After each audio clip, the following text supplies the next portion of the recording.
အားလုံးပဲမင်္ဂလာပါ Click of Engineering Open Lecture Series ကနေပြန်လည်ကြိုဆိုပါရစေဆရာတို့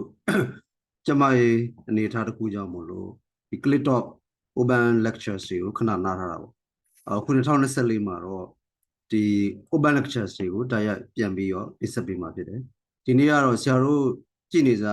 Python သင်ခန်းစာတွေနေပြီးတော့ကြတော့Python Basic Essential Course ကိုပြတ်ဖို့ရန်အတွက်ကြံနေသေးတဲ့ topic တွေကိုကြည့်မယ်အဲ့တော့ဒီနေ့ကြည့်မှာတော့ဘာကိုကြည့်မလဲဆိုလို့ရှိရင်Python မှာဒီ code ကို run တဲ့အချိန်မှာ error တက်နိုင်တယ်အဲ့ error တွေကိုဘယ်လိုမျိုး handle လုပ်သွားမလဲဆိုတာကိုကြည့်မှာဖြစ်တယ်အားလုံးပဲ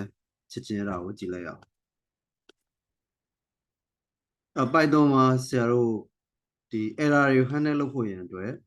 ဒီ exception error တွေ handle လုပ်ဖို့သုံးတဲ့ကောင်ကို exception လို့ခေါ်တယ်exception error တွေကတော့ဒီ code တွေကို run တဲ့အချိန်မှာထွက်လာနိုင်တဲ့ error တွေအများကြီးပေါ့အဲ့ error တွေကိုလည်းဆရာတို့ရဲ့ဒီ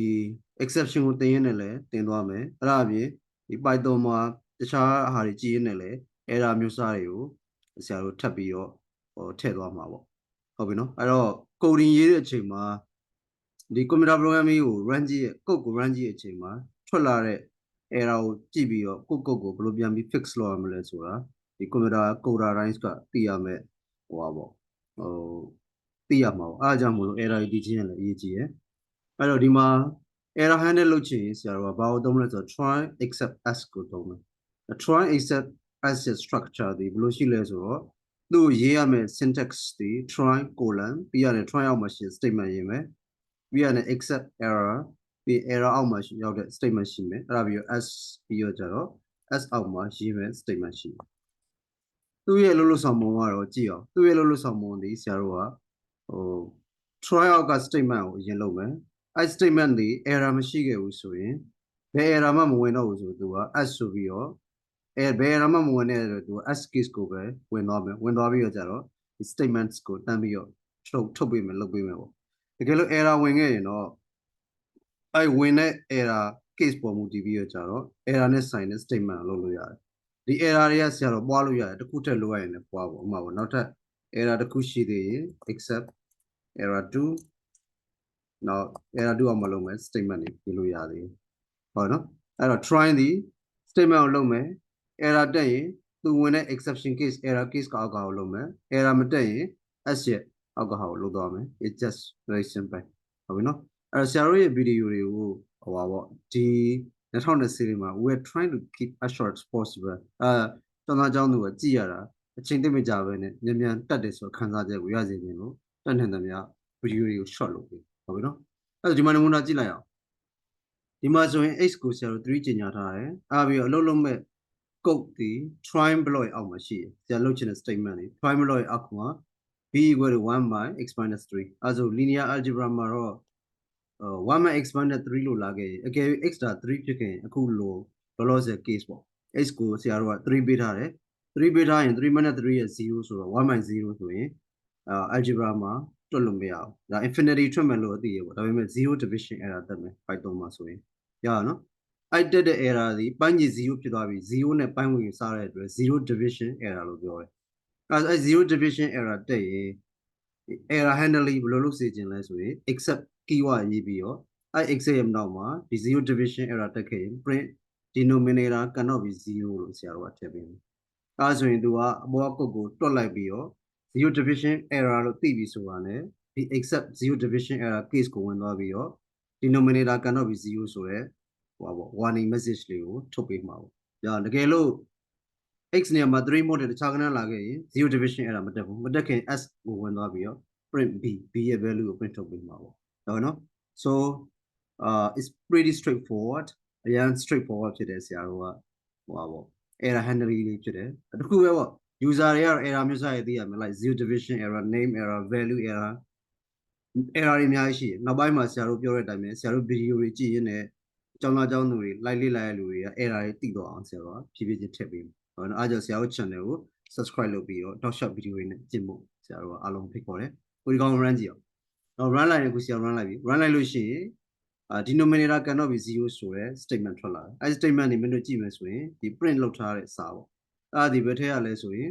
ZeroDivision error case ကိုဝင်သွားလို့ ဖြစ်တာအခုဘာလို့ဆရာ x တန်ကို3ပေးထားတာဟုတ်3ပေးထားရင်ပိုင်းခြေကိုကြည့်လိုက်ရင်3 minus 3ဆို0ဝင်သွားရင်0 division error တက်ပြီအဲဒါကြောင့်မို့လို့ denominator ကန်တော့ပြီ0ဆိုတဲ့ message ပို့ပေးတာပေါ့အဲ of course x တခြား value ဖြစ်ခဲ့မှာ4ဆိုပါလို့0 division error မတက်ဘူးအဲဆိုရင်0 division error မရှိရင် as case ကိုဝင်သွားတာဖြစ်တဲ့အတွက်အောက်မှာ print b value ထုတ်ပေးတယ် 1.0 ဆိုပြီးတော့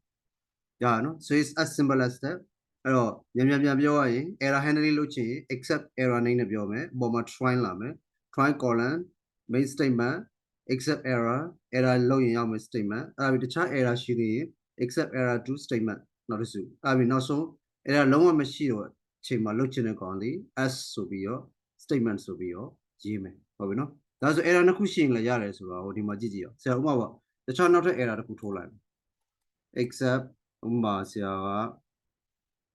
name error ဆိုပါတော့ name error ဆိုတော့ variable name တွေကို define မလုပ်ခဲ့ရင်ဝင်တဲ့ error ပေါ့ဘာဖြစ်လို့ name error ဖြစ်ခဲ့ရင် print variable မှာ z k ဆိုပါတော့ not define variable k ဒီ define ဖြစ်မထားဘူး of course h ကိုဆရာတို့ပါလဲ k နဲ့ချင်းရမယ်ဒီမှာလဲ k ကိုလဲ define မလုပ်ဘူးအကြောင်းကြောင့်မေ့နေခဲ့တယ်ဆိုပါတော့အဲဒါ main code ကို run လိုက်ပါရမလဲ variable k not define ဘာလို့လို့ k ဒီ try block ရဲ့အောက်မှာရှိ statement မှာသုံးတယ်ဒါပေမဲ့သူသုံးတဲ့အချိန်မှာ k ကိုရှာမတွေ့ memory ထဲမှာမရှိဘူးဒါဆို variable name k ဒီဆရာတို့က define လို့မထားဘဲနဲ့သုံးတာဖြစ်တဲ့အတွက်သူက name error တက်မယ် variable name တွေကို define မလုပ်ဘဲသုံးရင် name error တက်မယ်ကြာနော်အဲဆိုရင် except name error ဆိုတဲ့ case ကိုဝင်သွားပြီးတော့ k not define လို့ပြောတယ်ဟုတ်ပြီနော်အဲ့တော့ခု k ကို define လုပ်ပြီးတော့ဥပမာပေါ့ k ကို3ဖြစ်သွားရင်ဘာ error တက်မလဲ 0 division error ဘာလို့ case က0 division error case ကိုဝင်သွားလို့ denominator cannot be 0 k ဒီတခြား value ဖြစ်ခဲ့ရင်0 division error လည်းမတက်ဘူး name error လည်းမတက်ဘူးဆိုရင်ဒီမှာဘာ error မှမတက်တဲ့ရှင်းထုတ်ပေးတဲ့ s case ကိုဝင်သွားတယ် so it's as simple as that အဲ့တော့အဲ့ရဲ့ except error ဆိုတဲ့ statement တွေဒီကိုလိုတဲ့လောက်ပွားလို့ရတယ်အဲ့တော့ဒီမှာဆရာတို့မနာခင်ပြန်ပြောရရင် try နဲ့ exception နဲ့ error handling လုပ်ချင်ရင် try colon main statement except error တက်ရင်လုံးမဲ့ statement အဲ့ဒါကိုဆရာတို့ကတောက်လျှောက်ကို handle လုပ်ချင်တဲ့ error မျိုးစားအားလုံးတွေလိုတဲ့ error တွေပွားလို့ရတယ် except error 1 except error 2